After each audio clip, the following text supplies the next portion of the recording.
Welcome back to Nightingales, motorcycle restorers, vapour blasters, cerakotas, ceramic coatings, powder coating, soda blasting, and we've also got walnut blasting, professional polishing. We are restorers and Charles bike builders, classic twin shocks. We're going to start this series, as we've said, about 30 videos it'll be, from start to finish on the twin shock models. We work mainly on TLR 200s, but what we're going to show you from is the bike we've just taken out of the showroom, one of many of these we've got in stock, because we also sell a lot of imported motorcycles with the Novas and everything, which we can sort out in the office next door if anyone buys one. And you look at the bike and the different prices because of the condition, tank, seats, wheels, everything, the condition engine. Something like that's ready to go and ride, it just wants plating, and lovely bike. So we're then going to move up and start the project for one which we build, a very high build bike. So we're taking something like this, or which you already have, and bring it into here. So we're going to look at everything across the board of twin shock Charles bikes, but really when you're starting off in these things, you've got to think to yourself, what did you like? And you pick your decision on that. If you like bull tacos, if you like Fantics, if you like tossers when you're a young man and you want one again, buy it. It's what you like, not what somebody's telling you to buy. Go with your feelings. Same with all these modifications and alterations.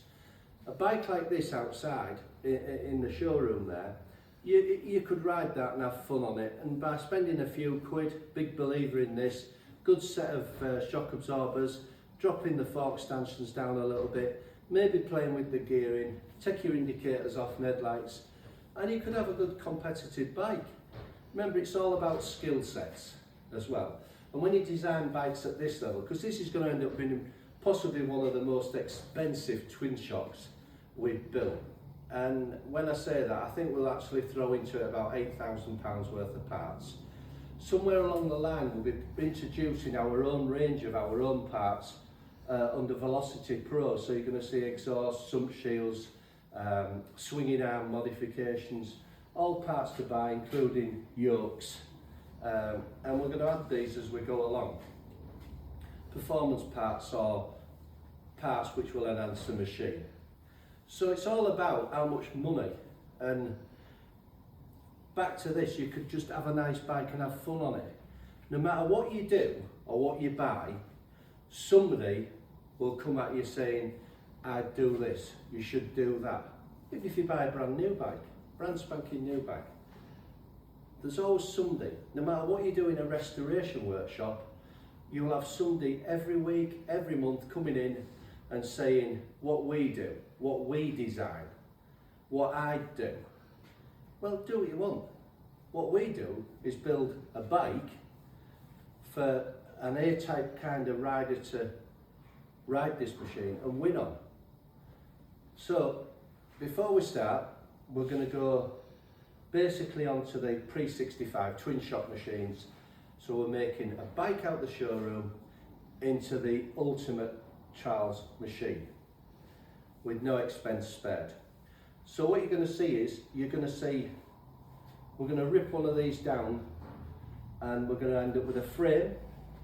Then we're going to go into, we're trying to keep it not too technical, because what will happen is the sofa warriors will start, and no matter what you do or what you say, they're not there to assist or help. It's just, no matter what videos you want, you'll never win.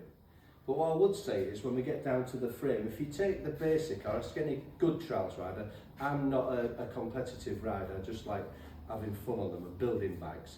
But if you talk to them, if you go back to a little bit of earlier machine, like the monoshock Hondas, the wheelbase, most of these people, from the TY design, which we're cutting here, to your Honda motorcycles, we're trying to make the wheelbase roughly about what a 315, and most riders will say that's probably the comfy spot. So never underestimate the guys who modifies these, because we're all masters of disguise, because we are cheating in a way, but we're trying to make an old bike, make it more comfortable to ride, more performance, smoother, and it's just going to go on is the list. So we're going to strip this down, we're going to have a frame.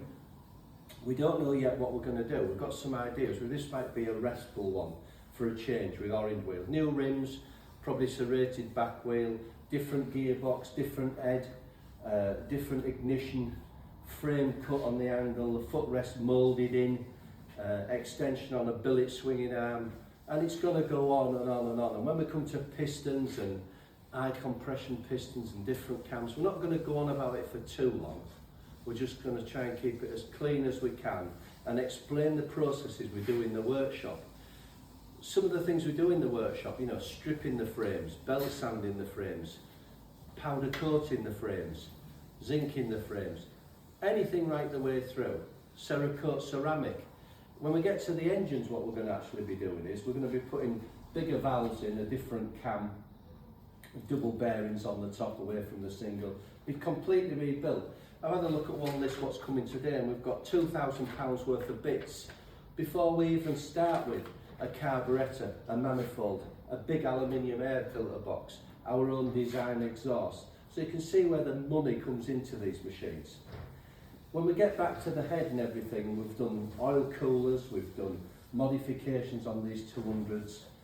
I think we're going to stick to some Cerakoting inside on the valve stems, piston ceramic coating to keep the heat dispersion right on it, rather than worrying about oil comes, because we've had some adverse effects with these, and over the last years we've had some horrendous problems on these engines, which were perfect and bomb proof to start with, even from, you know, your RS range right the way through to the TL, and it's all been man-made faults. We've corrected all these because it's not just putting something on a rolling road and getting something to run with sticking a big head on it and sticking some bigger valves in it or bigger carburetor. It's longevity. It's how long will it last at a pace of someone like an A-class rider or a good Clubman B rider. You want it to last. You're investing a lot of money into these engines, and we've found out.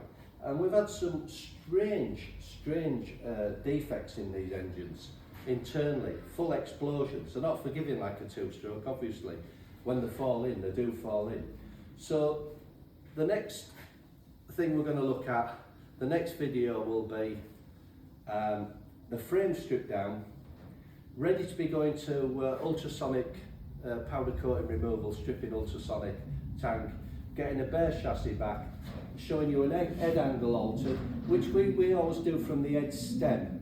We don't do a cut in the frame and pull things back with tie wraps. We do it for cosmetically pleasing, and then we're matching the wheelbase, bringing it back with a swinging arm modification. On this occasion it will have a top of the range aluminium billet, what Best Sport build one. So apart from that, we're going to see you in the next video, slow it down a little bit after that, and show you processes what we do. In between, we are going to do some tests. Say on this front here, just to show some of the latest chrome effect powder coating, which is getting pretty good. We've had about 3 or 4 samples with it, so we're going to do a bit. We might do this in a chrome powder and start the baseline off with it. So we'll see you in the next video.